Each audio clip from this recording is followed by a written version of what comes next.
So today I will be talking about a probability experiment using a simulation with 6 rows and a probability of 0.3. So first I set the simulation to 6 rows and infinite balls, and set the probability to 0.3 because that's what it was telling me to do. And then I also changed the display from count to fraction, and so then I could observe the probability. And I think yeah, so I can observe the probabilities instead of totals basically. So then, as you can see here, next I use a Pascal triangle and the binomial theorem to predict like the theoretical probability distribution.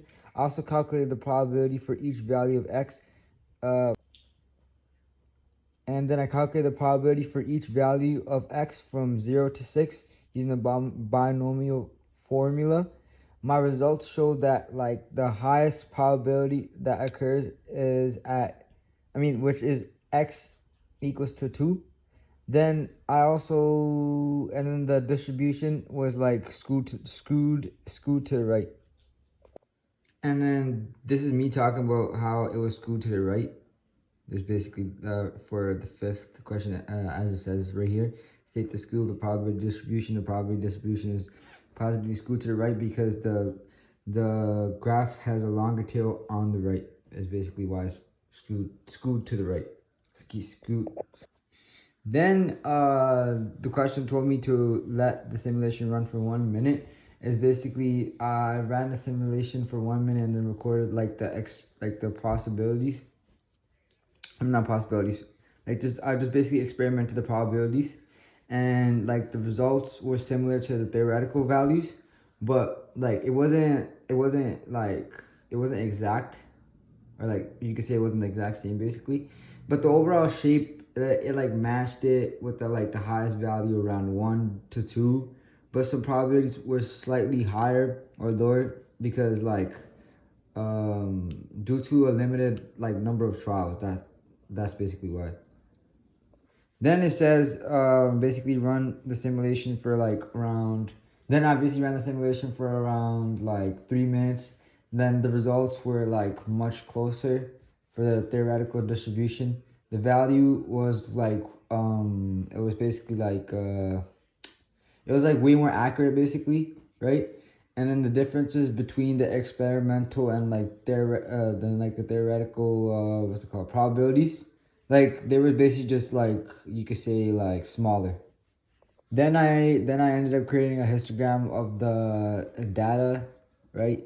Then the graph also showed a peak around 1 and 2, and how it had a right skewed shape, which also matched with both of the experimental and the theoretical distributions.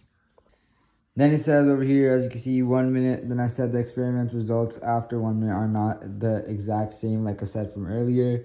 Then it said 3 minutes. I said 3 minutes results are very close to theoretical value, and the trials were done. So then that basically means that, of course, right here, as it says, probabilities are more accurate, as like I said before. I forgot to say, but the reason why the distribution is positive, or you could say it's just what's it called, right skewed, is because the probability of the success is less than 0.5 is what it is. As you can see, finally is these two questions, which is number 10, explain the cause of any discrepancy between your measured results and the theoretical results. And I said the difference is caused by random variations from using small or even limited amounts of trials, and then how more trials are basically being done. And then question number 11 says suggest how you might get measured probability distributions for more closely matching the theoretical distribution. Then I said run the simulations for a longer time, so then there are basically more trials, which is of course increasing the number of trials reduced for rather than just random variations, and makes the probabilities more closer to the theoretical value, as I stated over here. Yes. So in conclusion, the experiment basically shows the probabilities and how the approaches of the theoretical probabilities, as the number basically starts to the number of trials basically starts to increase, which supports which basically supports the larger numbers. and thank you for listening.